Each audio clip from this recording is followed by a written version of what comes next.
Hey guys, how's it going? Devin here, and yeah, today, finally, after many attempts, I'm going to show you guys the first of many project walkthroughs. So here's how I made my song Alone Tonight off my debut EP out on Lowly Palace this summer. Yeah, so we're going to dive into the project here. So first thing you guys will notice is that I'm in Logic 10. So I used to use Reason of all things, and I've used Ableton for a bit, but I really love Logic. It's just, for me, you can kind of see right here why I love Logic, and that's because my music is such a big mix of recorded instruments, whether that's guitar or my voice, and MIDI instruments as well. So I find while there's a lot of DAWs that do certain things really well, better than Logic, Logic is the best when it comes to mixing live audio with MIDI instruments. Like you can see, they have this amazing comping feature, and there's a really clear delineation between what's MIDI and what's audio. The green is MIDI, the blue is audio. So yeah, let's dive right in. I'm excited. Okay, cool. So the song started off where Eden sent me this beautiful vocal that she had written just a cappella as it is. Sounded like this.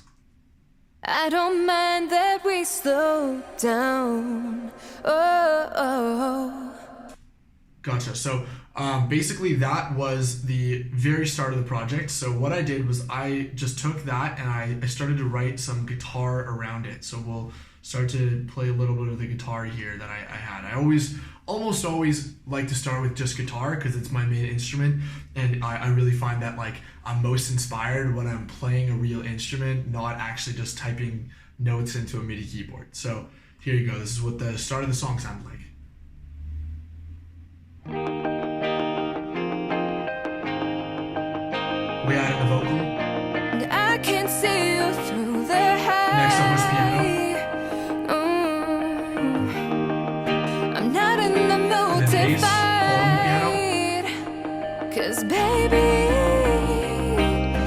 I just wanna be alone tonight. Right, so yeah, honestly, I really like to start that way because once I've got a chord progression on the guitar I really like, then I can honestly just map it out with the piano, and I've learned music theory a while ago, so I can fairly easily just figure out what it is that I'm playing on the guitar and map it into the piano with various chords. So another quick tip is that I always like to have some sort of thing that it's kind of like, I think we covered this in the last video, but some sort of repetitive droning sound. So let's see if we can find that here, but there you go, you hear that?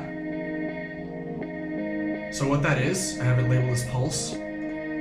It's a loop, it's a vocal that I took and I looped it and bounced it out to audio again and EQ'd out the bass. So if you take away the EQ on it, it'll sound really muddy.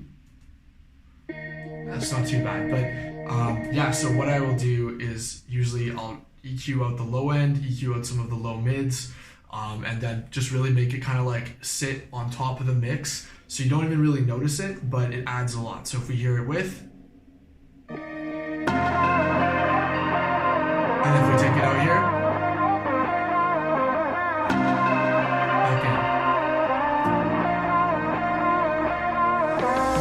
right, so it just kind of like gives the momentum and it gives a harmonic context to the song. All right, so next up we have the build up. So after Eden's vocal says, I don't want to be alone tonight, or I just want to be alone tonight rather, then we go into the build up, which starts here. Be alone tonight. Right, so what we've got going on here, and I'll have to unmute a couple things, is we've got essentially a foreshadowing of the drop. So we're gonna just quickly go to the drop. So back to here. Be alone tonight.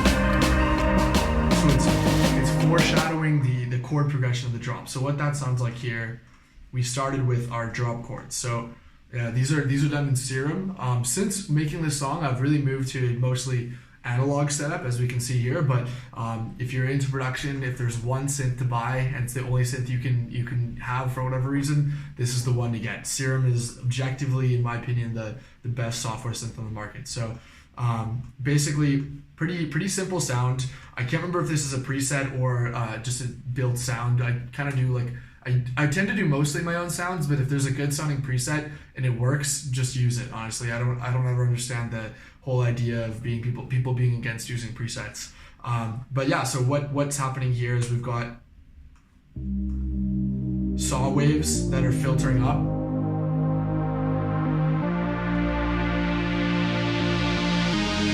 And then once it gets to the top and it's fully in, then it'll drop. On top of that, we've got pretty cool little snare drum here. So this is a stock contact sound. This is Damage, which is another great sound. But right here, this is a stock contact marching drum sound. So pretty unimpressive on its own, but what I will really often use, I use this in my track Adrenaline, I use it in quite a few songs, is I'll layer this sound with a couple other drum sounds, some that are more cinematic, like we mentioned earlier, Damage. So another similar marching snare, and then on top of that, I will use sometimes a pre-made build-up like this. Sometimes I'll make my own build-ups, but something that has a really big like EDM punch. Right.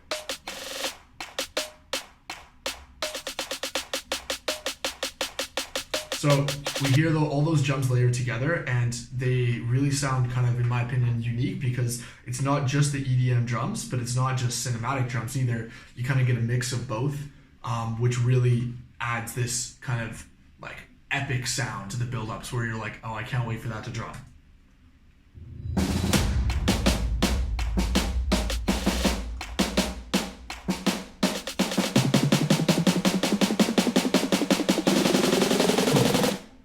And yeah, so then that comes to the drop. So the part of the song that probably most of you are most interested in seeing how I made it. So what I love doing is once I've got a chord progression I like, which again, we'll listen to that. It's from same chord progression as the build up. It sounds like this.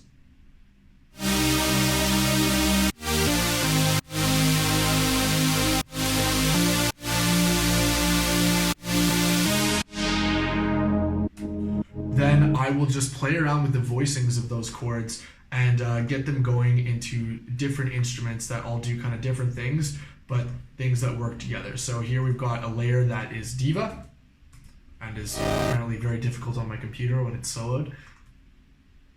So this is a very traditional analog sound. It's probably, it's just an initial patch that I've tweaked to have a little bit more, detune, a little bit more sustain. But really, like, this is the kind of patch that I will just make on my analog synths now. But Diva is a wonderful, wonderful plugin in that it just gives you that analog warmth that I find synths like Serum just can't quite get. Although Serum is a wonderful synth for getting that aggressive sound or getting the really clean digital FM type sounds too.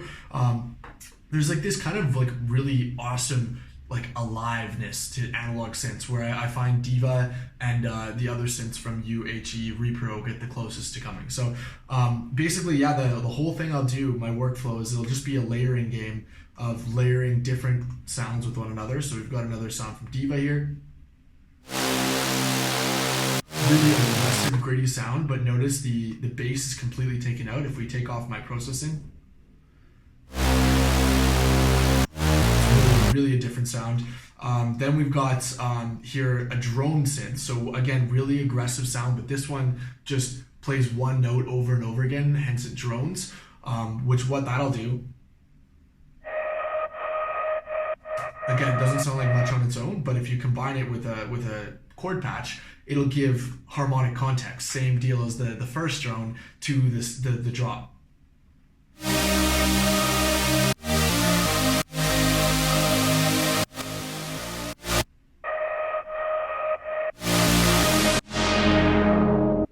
So yeah, that's basically our stack. So what we're doing, it's honestly not the biggest stack in this song. Some of my tracks, notably like the Avicii Heaven remix, that they're just massive stacks where I'll just record over and over again, so many different layers doing slightly different things and then mix and match them all together.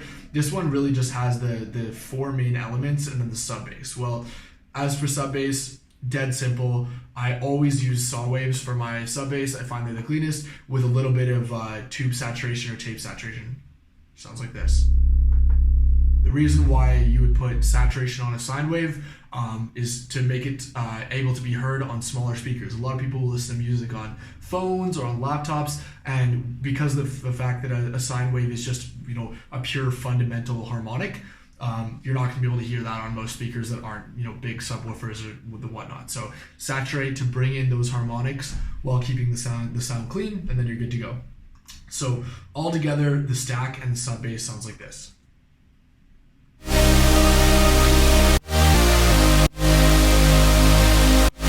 Over top of this, and you'll notice I do bounce a lot of stuff to audio, so unfortunately for the sake of tutorial purposes, it won't be quite exactly perfect, but you'll see the vocal chops. So I can explain more than show how I made these, but what I love to do is I love to make a vocal chop melody, not worry about the pitch, then I'll re-pitch all of the notes to the right pitches that I hear in my head, and then I'll process that separately after. And what I did for this song, and I do for quite a few, is once I do that and I have the melody I like, I'll put it through guitar amplifiers to give it a really awesome, almost like wailing guitar sound for the drop, which just creates, in my opinion, this awesome hype feeling. So the vocal chops on their own sound like this.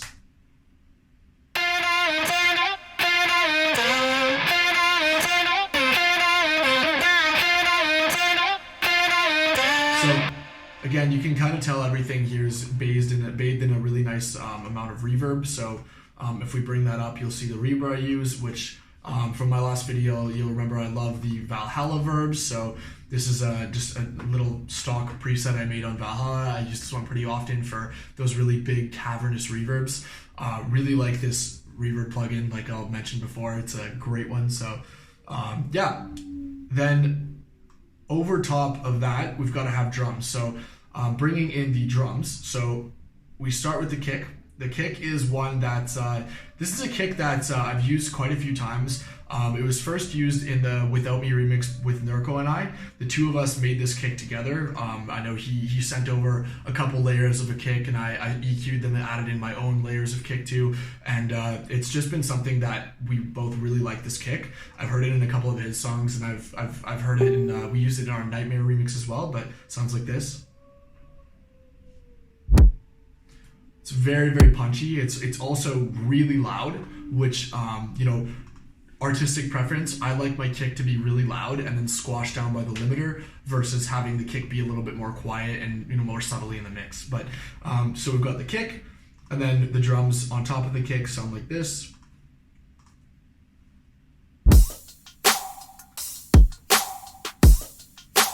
So and then they'll come in with some fills. So really the core of that is going to be rides. I really like the white noise that ride cymbals bring. I'm doing all my drums in battery here. Cymatic samples, really good for cymbals.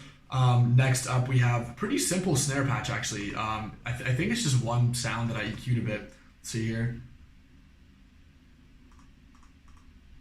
Yeah, there it is. Again, cymatics, great samples, really like them. And then on top of that, we've got a loop from Cashmere that I stretched to be a little slower. Loops like this, again, same rule as why the drones work so well, is they're just really awesome for basically like adding something that you don't notice but you feel, and if it's gone, you will feel it, because this one adds a lot of rhythm to an otherwise very kind of like wall of sound drop. So then we kind of heard it here, but I'm proud of this fill a lot here. This fill's pretty cool. I love making drum fills and synth fills. You'll hear it in a lot of my songs that it's kind of my one area I get to show off a little bit. I love making fills. But so this one is a mix of a bunch of chopped up toms, another marching drum, a snare, and then a slap bass actually. So all together it sounds like this. The reason why, and that's another reason why I love using slap bass, is sounds that have these really punchy transients that aren't kicks and snares are really important to my music, because it allows you to have that kind of rhythmic punch that a lot of cool genres like, you know, minimal house or bass house do, while still maintaining that like melodic structure, if that makes sense. Then after that, we basically just have some hi-hats that come in. These were actually made using Logic's Drummer plugin, which is really funny because I don't think nearly enough people know about this plugin. It's one of the great things about Logic, where basically you have an algorithmically created drummer that will just play whatever you tell him to. You can take out the snares, the hi-hats. So a lot of the time I'll just use like this to come up with hi-hat patterns. And if I don't like all of it, then I can just turn it into MIDI. And then now we have a MIDI channel that we can edit and do whatever we want with. So Logic's Drummer, pro tip, really, really cool plugin. But yeah, okay, so that's pretty much it for Alone Tonight. I think the only last part to cover, just because I tend to do this a lot in my tracks, is the guitar outro. So you'll hear, again, some really nice reverby guitar that I tuned all the strings that weren't in the chord to be in the right key for this song, so you can get these jangly chords.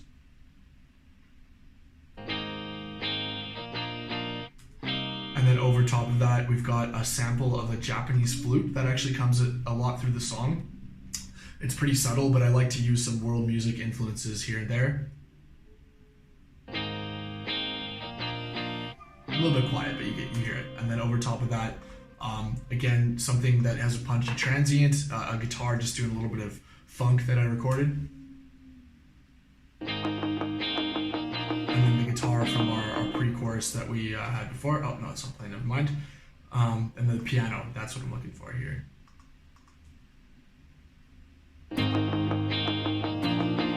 This is a patch underneath.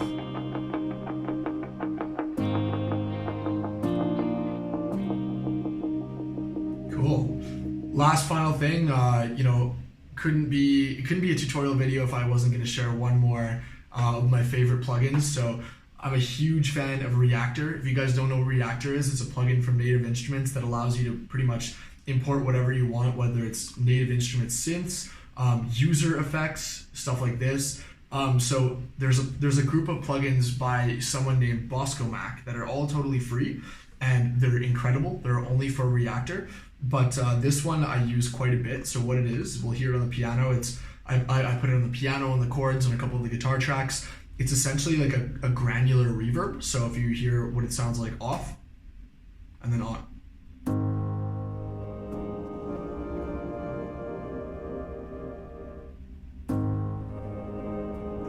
So it just really allows you to get that like incredible, like kind of ethereal, haunting sound that really goes like all the way through this song. A lot of what's doing that is this reverb plugin that makes it sound kind of like sad and longing. But yeah, that's pretty much it. I hope I covered everything. If you have any other questions, feel free to shoot me a message or a comment below. I'm happy to share some of my my knowledge. I've been doing this for a little while, and it's my favorite thing to spend hours and hours and hours doing. So yeah, all the best. See you in the next video.